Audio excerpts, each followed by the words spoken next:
사원법이라고 보셨는데요. 제가 직장 생활을 지금 3년차 이제 하고 있는데요. 보수주의자가 된 다음에 이제 직장을 가지고 면접부터 저는 상당히 힘든 시간들을 보냈습니다. 왜냐하면 제가 이제 직업이 회계사라는 직업인데요. 저희가 돈이라는 것을 생각하면은 역사적으로 인간을 움직였던 많은 그 동기들 중에서 가장 큰 것 중에 하나라고 볼 수 있다고 저는 생각합니다. 신념이거나 아니면 돈이거나 크게 보면 두 가지가 있는데요. 그 돈을 이 사람이 따라갈 때 같이 따라오는 것들이 저희가 흔히 생각하는 흡연, 그다음에 술, 그리고 여자 이런 것들이 이제 굉장히 많이 엮여 있습니다. 그런데 이 회계사라는 직업이라는 게 돈을 다루는 직업이다 보니까 그런 유혹에 저는 면접 때부터 이제 시달렸는데요. 특별히 면접을 볼 때 이제 술을 잘 하냐는 질문 이런 거는 일반적인 입사하시는 분들도 당연히 겪는 거겠지만은 저희는 특별히 저희는 필드를 나간다고 하는데 필드를 나갈 때마다 다른 클라이언트들을 만나고 그 다른 클라이언트를 만날 때마다 친해져야 되기 때문에 술자리가 반드시 있고 그에 따른 여러 가지 모종의 접대들 골프가 될 수도 있고 노래방이 될 수도 있고 여러 가지가 있습니다. 그런 것들에 저는 이제 1년차 때부터 이 도전을 받았었고 처음 1년이 굉장히 힘든 시기였습니다. 지금은 이제 3년차가 돼서 후배들도 많고 제가 술을 안 먹기 때문에 밑에 사람들도 이제 자유롭게 술 안 마실 수 있는 문화가 형성이 됐는데요. 제가 들어가기 전까지는 이제 기독교인들이 꽤 많지만 왜냐면 회계사랑 집단도 똑같이 평균적으로 봤을 때 한 10%에서 15% 정도의 기독교인이 있을 거라고 추측할 수가 있는데 저희 회사가 그렇게 큰 회사는 아니지만 그래도 조금 큰 회사이고 그 사람들이 많은 클라이언트들을 1년에 만나는데도 불구하고 교회 다니는 사람이 술 안 마신다는 거를 들어본 적이 없다고 했을 정도입니다. 이 정도로 회계사 집단만 그런지는 모르겠지만 이 한국을 움직이는 그 기업 문화라는 것들이 정말 크리스천들이 살아가기 힘든 여건이라고 저는 생각을 합니다. 그래서 이 제목이 보수주의 싸움법인 이유는 저희들이 또 이제 오후 시간에 여러 가지 또 강연들을 듣겠지만 이 배운 것들을 어떻게 좀 살아나갈 수 있을 것인가 그런 부분들을 제 경험을 좀 빗대어서 얘기를 해드리겠습니다. 기본적으로 아까 돈에 인간들이 약하다고 했는데요. 이 보수주의에 대해서 저희가 얘기를 할 수 있는 주제들은 상당히 많습니다. 저는 돈에 관련된 거고 회계에 관련된 거겠지만은 여기 계신 여러분들은 다 저랑 다른 전문 지식들을 보유하고 계시고 다 다른 환경에서 살고 계시니까 그 지식들 안에서도 어떻게 이 보수주의적인 가치관을 묻어서 설명해낼 수 있을 것인가 이런 것들을 항상 고민할 수 있어야 되는데요. 저는 특별히 국민연금이라는 것에 대해서 공부를 좀 해서 회계사들 사이에서 또 회사 사람들 만났을 때 이 보수주의 가치관으로 연결을 지어서 얘기를 하곤 합니다. 그것을 제가 예를 들어서 자료를 만들어 봤는데요. 일단 보수주의 싸움법을 간단하게 4가지 단어로 제가 이름을 붙여봤는데요. 먼저 참고로 제 자료는 거기 없어요. 제가 어제 새벽 4시까지 만들어가지고 없습니다. 일단 첫 번째는 이제 권위를 가져야 된다. 그다음 두 번째는 현실을 이용을 해야 한다. 세 번째는 그리고 상식을 이용해서 네 번째는 그 사람의 양심에다 대고 얘기를 해야 된다. 이건 제가 마지막에 한 번 더 설명을 드리도록 하겠습니다. 이 4가지 키워드를 이제 기억을 하시고 한번 설명을 들으시면 조금 도움이 되실 수도 있을 것 같습니다. 자, 다들 국민연금을 들어보셨을 겁니다. 국민연금은 저희들이 다 필수적으로 가입을 하는 거예요. 원래부터 그랬던 건 아니고요. 박정희 대통령 시대 때 만들어졌지만 점차적으로 확장이 돼서 지금은 거의 사각지대가 없을 정도로 돈을 버시는 분들이라면 예외 없이 모두가 가입을 하게 됩니다. 이것은 제가 2019년도에 국회예산처에서 발표한 한 150장 정도 되는 보고서의 내용을 보고 제가 정리를 한 건데요. 먼저 이 국민연금 제도의 일반적인 사항, 보험료율이 9%다. 그리고 소득 대체율이 40%다. 이 말은 뭐냐면 제가 만약에 연평균 국민연금을 낼 때 300만 원을 벌었다면 그의 40%를 매달 퇴직 후에 지급받는다는 겁니다. 그러니까 300만 원의 연평균 수입을 가지고 있었던 사람은 120만 원을 퇴직 후에 판단을 받게 된다는 뜻이거든요. 현재 현행이 그렇다는 것이고요. 가입자는 18세 이상 60세 미만인 자, 그래서 뭐 사업장 가입자, 이 사람은 뭐 사업하시는 분들, 그리고 지역 가입자, 뭐 이런 분들은 다 일을 하면서 떼어서 받는 그런 것들을 얘기합니다. 그리고 뭐 임의 가입자, 가입을 안 해도 되는데 가입하시는 분들, 임의 계속 가입자, 나이가 뭐 60살, 65세가 지나서 받을 수 있는 나이가 됐는데도 계속해서 내기를 원하시는 분들이 있습니다.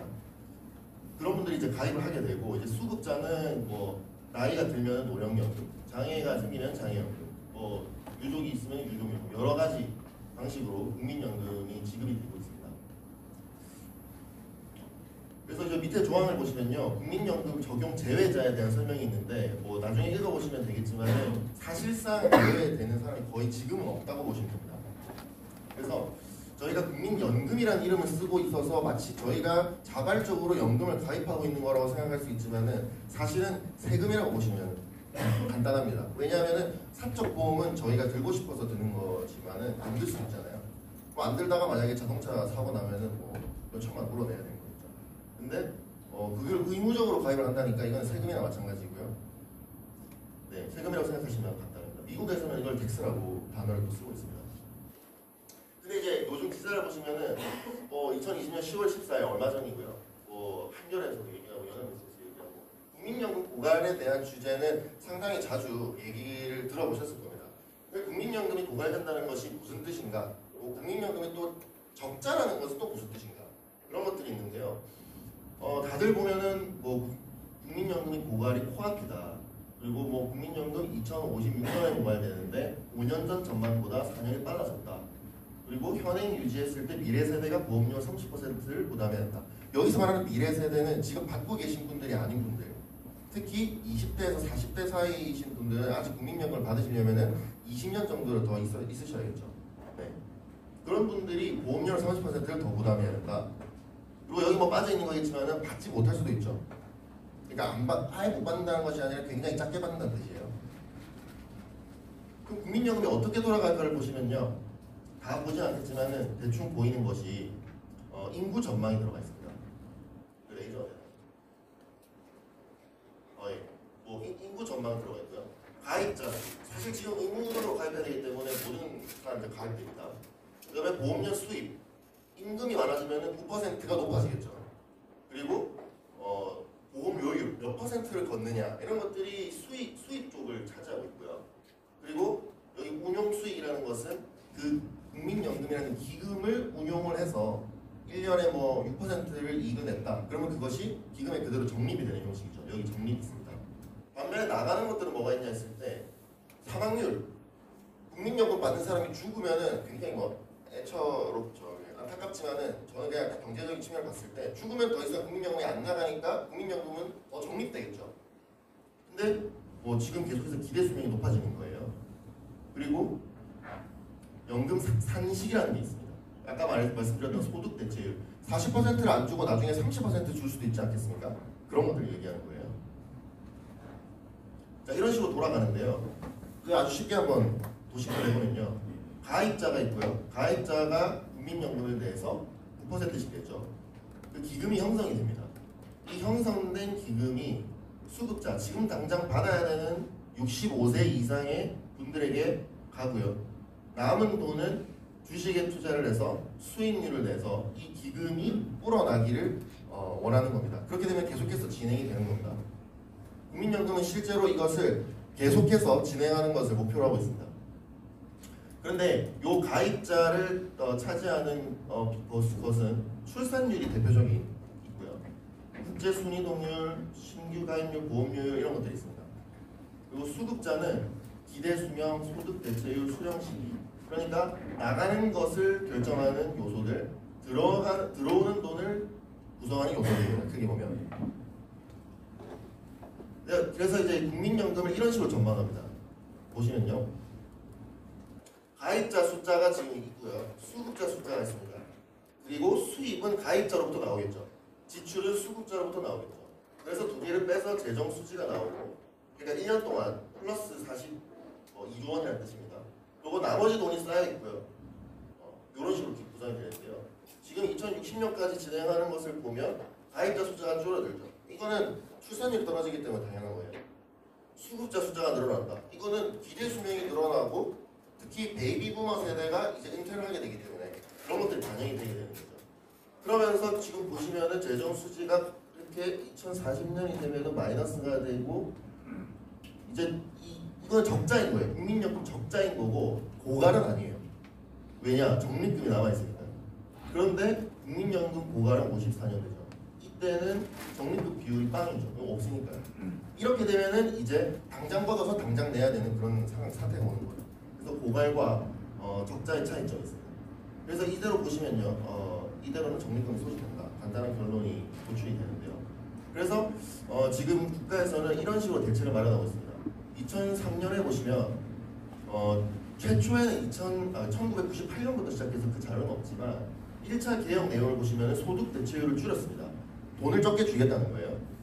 그리고 수급 개시 연령을 늘렸습니다. 늦게 주겠다는 거예요. 그 상태에서 적자가 36년에 올 것이고 적립금은 47년에 고갈될 것이다 라는 건데 5년에 한 번씩 보시면은 개혁을 하고 있는데요. 여기 개혁을 한 번 했고 여기 개혁은 안 하고 그냥 추정만 한 겁니다. 보시면은 여기가 소진 시기가 늦춰졌죠. 이게 좋은 거예요. 국민연금 입장에서는.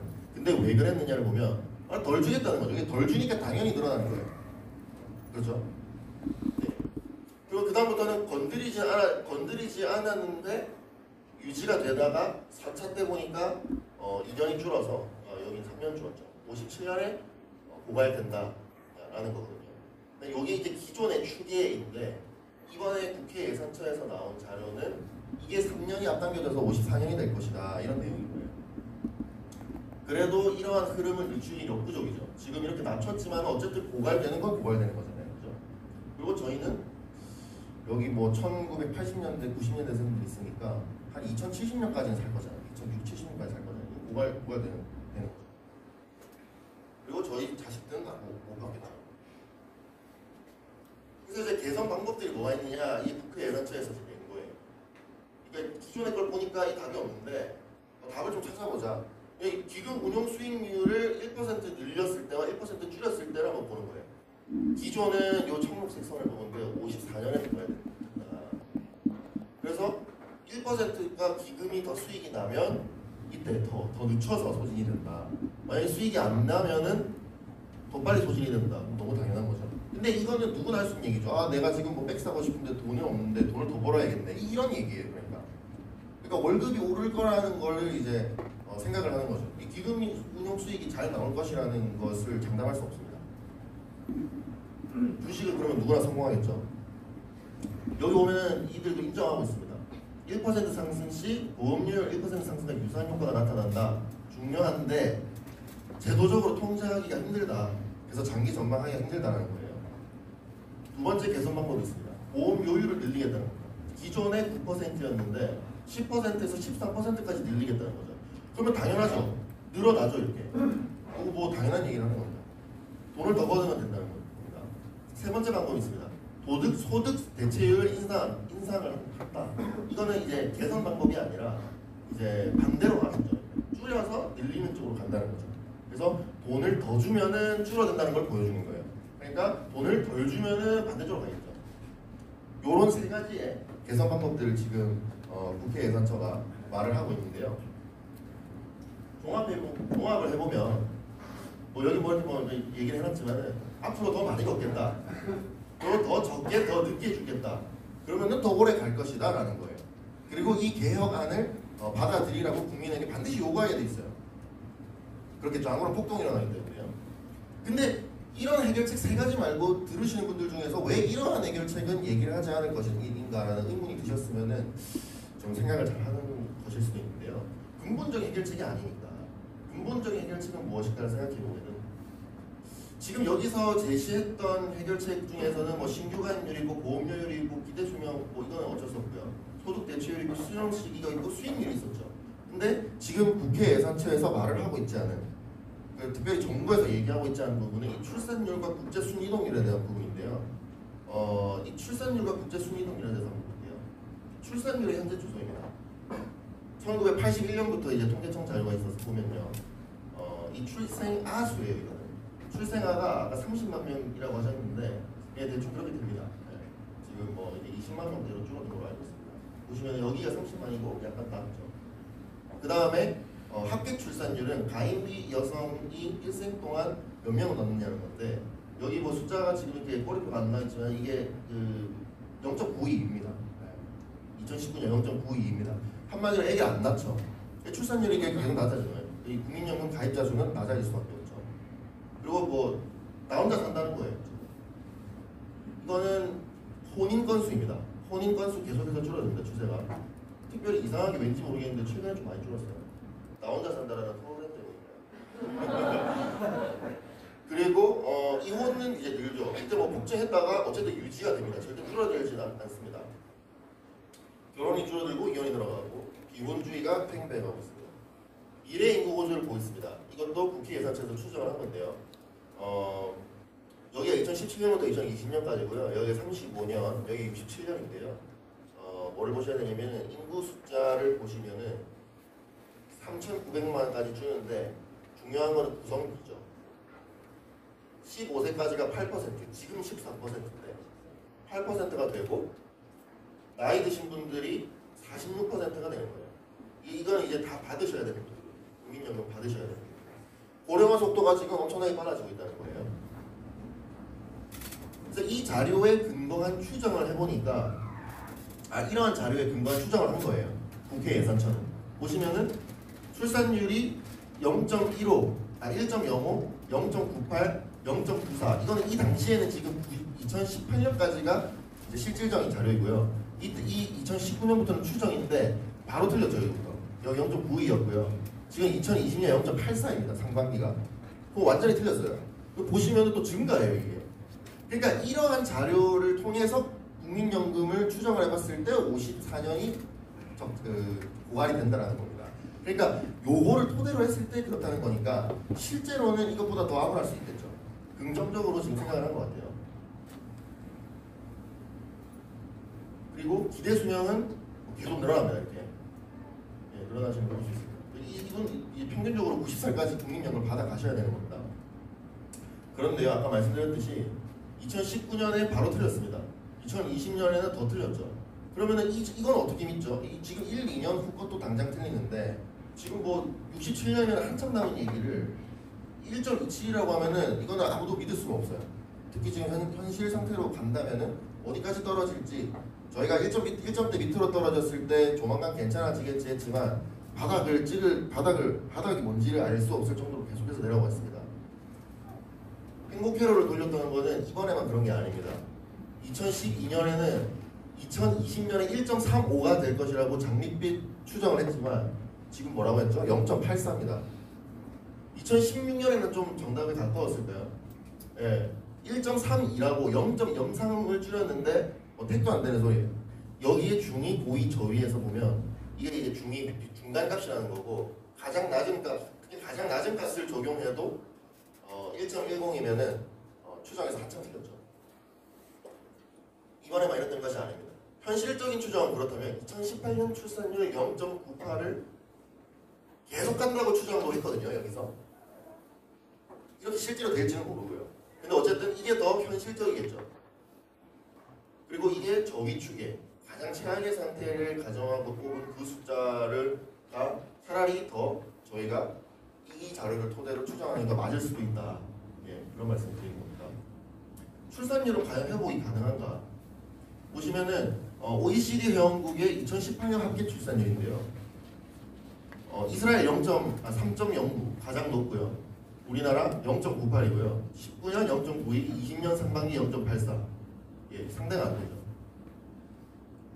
근데 여기서 보시면은 2.1명의 기준은 인구 유지를 위해 필요한 최소한의 합계 출산율이라고 하는데 지금 우리나라가 문제가 아니라 전 세계 국가, 멕시코, 이스라엘 빼고는 나머지는 전부 다 인구가 유지가 되지 않는 지금 합계 출산율을 가지고 있는 겁니다. 그러니까 이거는 우리나라만의 문제가 아니라 전 세계만의 문제이고 우리나라가 더 빨리 성장한 만큼 더 빨리 타락하고 있다는 것일 뿐이지 세계 모든 국가들도 이렇게 되고 있다는 겁니다.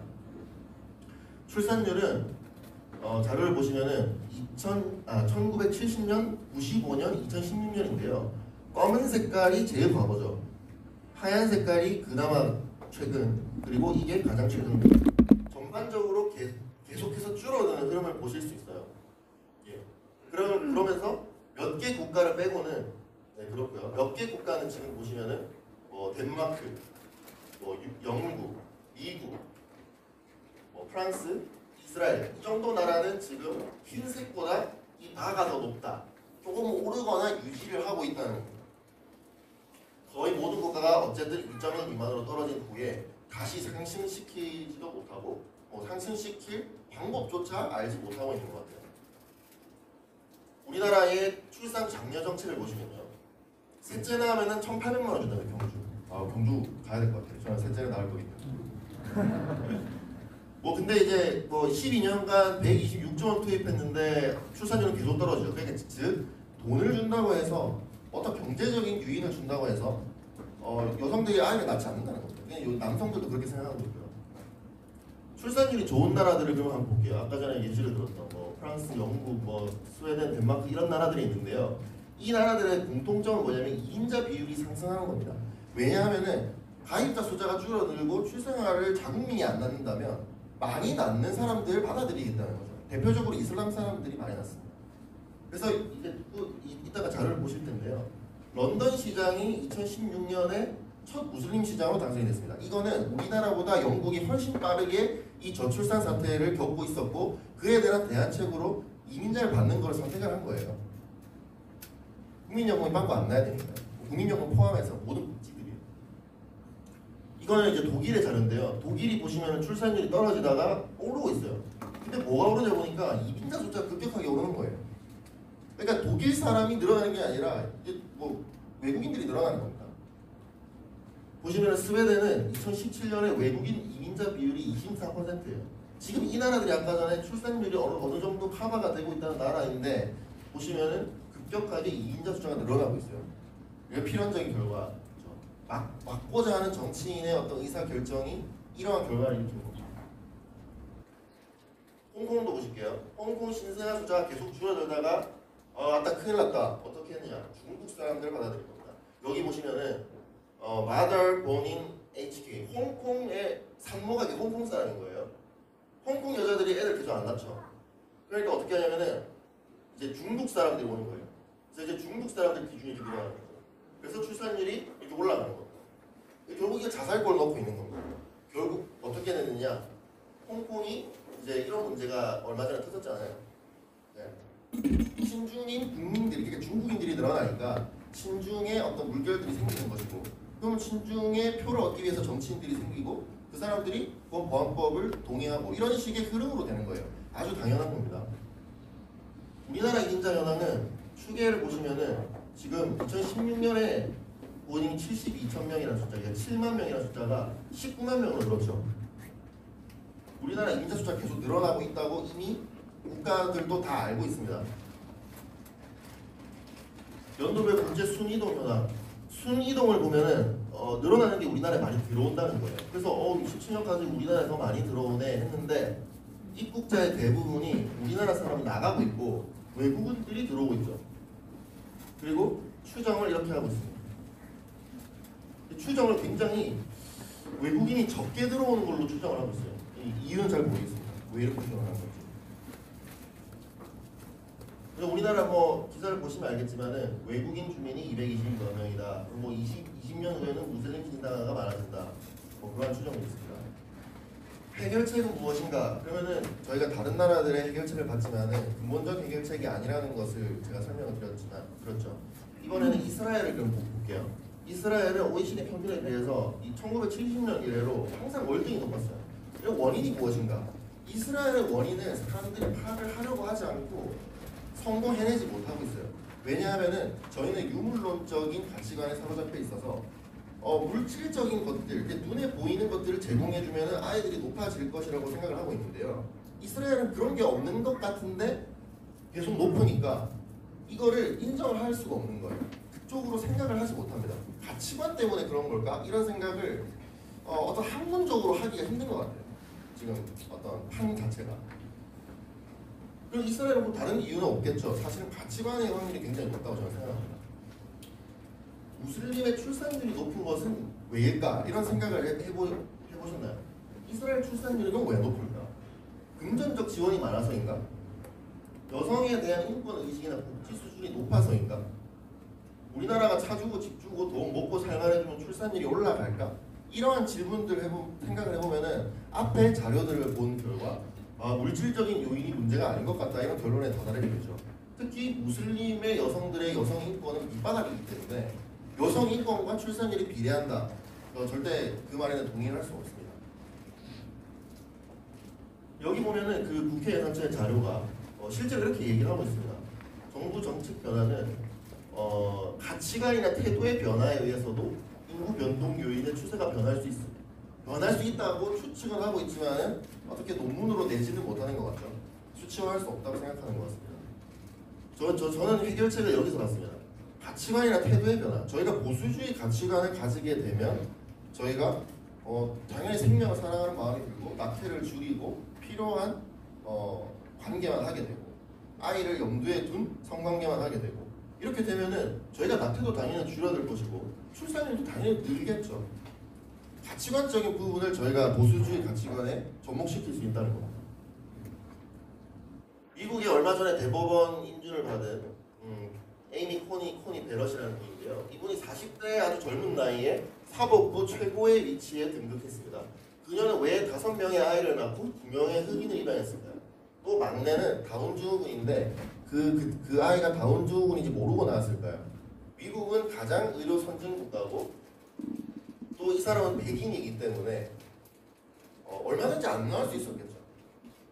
그런데 이 사람은 4명의 아이를 낳고 2명의 아이를 입양한 다음에 1명의 아이가 다운 증후군인데도 낳았단 말이죠. 모르고 낳지 않았겠죠.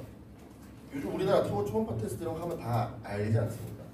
왜 낳았을까? 이 사람의 가치관을 들여다보니까 이 사람은 들어가게 되면 낙태죄를 반드시 부활시키겠다. 이것이 임무인 사람이거든요. 결국 이 사람의 가치관이 아이를 7명이나 가지게 되는 어떤 그 결과로 이어졌다고 저희는 충분히 추측할 수 있습니다. 물질적 환경이 아니라 가치관이나 신념이 행동을 만들어낸다는 것도 저희는 또한 주목을 해야 된다는 것이죠. 보수주의 싸움법을 그래서 이제 정리를 하겠습니다. 제가 국민연금의 예시를 하나 들고도 지금 뭐 시간이 오버됐다고 하는데 굉장히 많은 얘기를 할 수 있는데요. 이런 식으로 사람들 앞에서 설득을 하다 보면 설득 안 되는 사람이 없어요.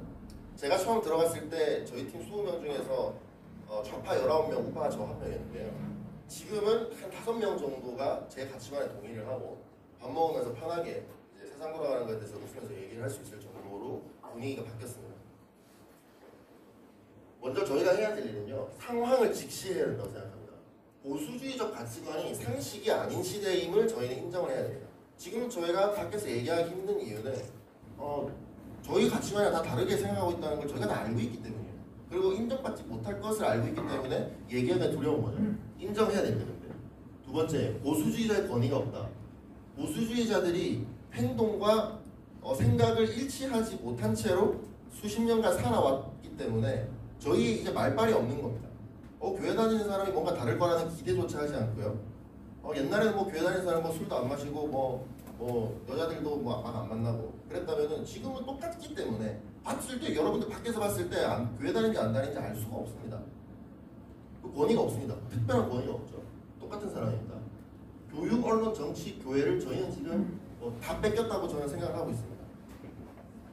아까 전에 신스터 작가님 말씀하신 그 하부에 있는 그 큰 빙산의 그 밑바닥이 다 뺏겨 있다는 거죠. 그리고 위에까지 다 뺏긴 거죠, 정치는. 마지막으로 현대민주주의를 직시해야 돼요. 현대민주주의의 특징은 보통선거와 평등선거로 설명을 할 수 있는데요. 여기 19살 분들도 저는 계신 걸로 알고 있고 여기에 그 지식이 많으신 이제 60대 분들도 계신 걸로 알고 있는데 연사분들도 계신 걸로 알고 있는데 두 집단은 학식과 어떤 뭐 인생의 경험 수준에서 굉장히 다르지만은 민주주의 체제 하에서 똑같은 한 표예요. 그리고 그 한 표가 가치가 똑같단 말이죠. 그 시스템을 저희가 인정을 해야 됩니다. 그러면 이제 두 번째, 그런 상황을 직시했다면 인간을 이제 이해를 해야 되죠. 어떤 인간의 특징이 어떤 것인가? 특정한 환경에 놓이면 특정한 행동을 할 유혹에 사로잡힌다. 보수주의자들이 깔려가지고 정치인 한 명 뽑아주겠다고 하면은 이 사람은 신념이 보수주의가 아니더라도 아 저 보수주의자예요 이렇게 충분히 할 수 있는 겁니다.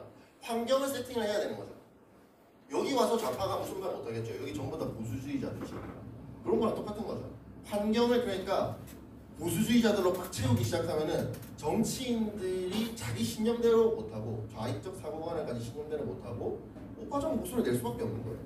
반대로 국민들이 전부 다 좌파면은 뭐 정치인들도 좌파가 될 수밖에 없습니다.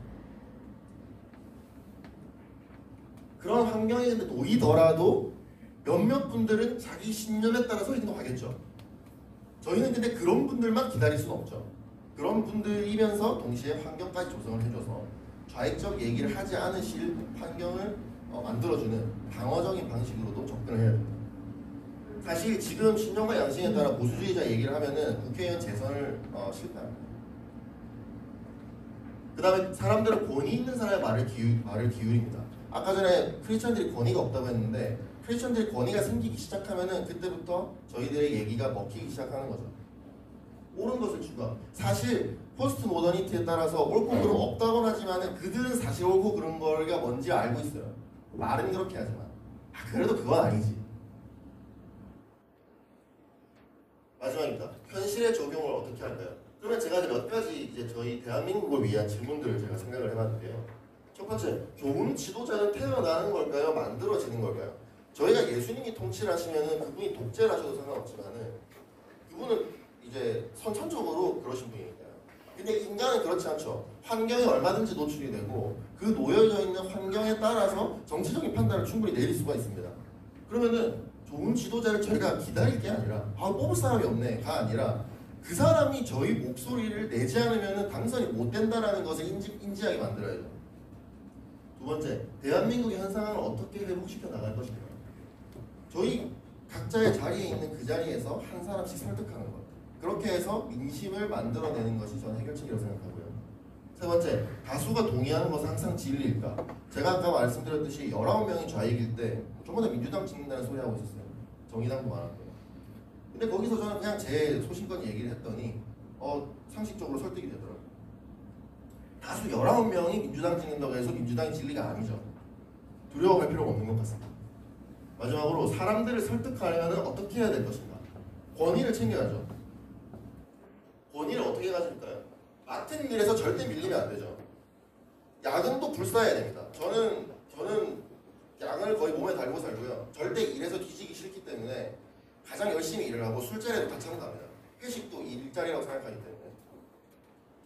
맡은 일에서 절대 밀리면 안 되고 교회 간다는 그걸 핑계로 생각하겠죠.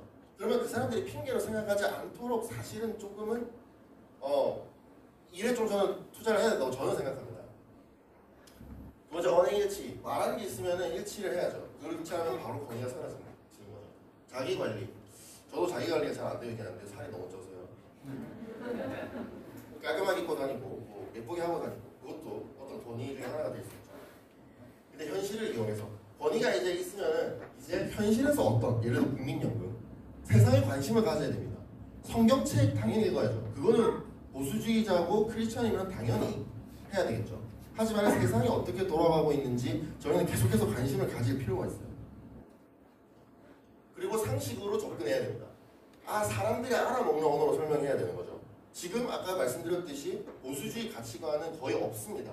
그 상황에서 아주 생소한 단어, 예를 들면 성경에 나오는 언어들을 이용해서 좌익들을 설득한다. 절대 안 됐습니다. 왜냐면 그 사람들한테 상식이 아니에요. 여기서는 상식이죠. 네, 여기서는 마음껏 그렇게 얘기해야 되죠. 나가서 좌익 이러는 순간 난 좌익 아닌데 그럼 공산주의로서 공산주의는 없지 않냐 이제 이렇게 되는 거예요. 풀어서 설명을 해야 되고 모르는 사람을 위해서 언어를 길러야 합니다. 언어는 여러 가지가 있겠죠. 뭐 간호학이 될 수도 있고 회계학이 될 수도 있고 뭐 건축학이 될 수도 있고 여러 학문들은 다 하나의 언어 체계라고 볼 수 있다고 저는 생각합니다. 마지막으로 언어를 다듬어야 됩니다.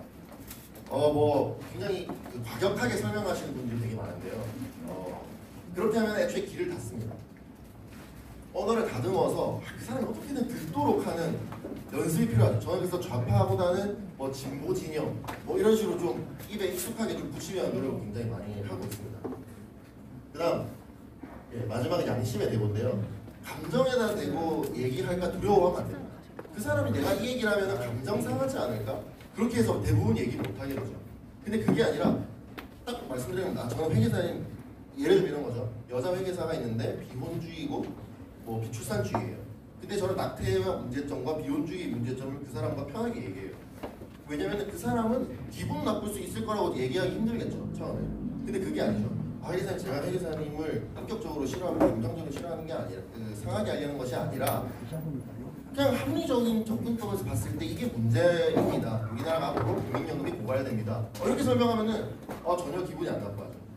그러면서 자기도 요즘 결혼 생각하고 있다. 이런 식으로 얘기가 풀리는 것을 저는 경험을 하게 됐습니다. 그래서 감정 상할 것 같은 말도 양심은 받아들이는 거죠. 제가 너무 오래 했는데요.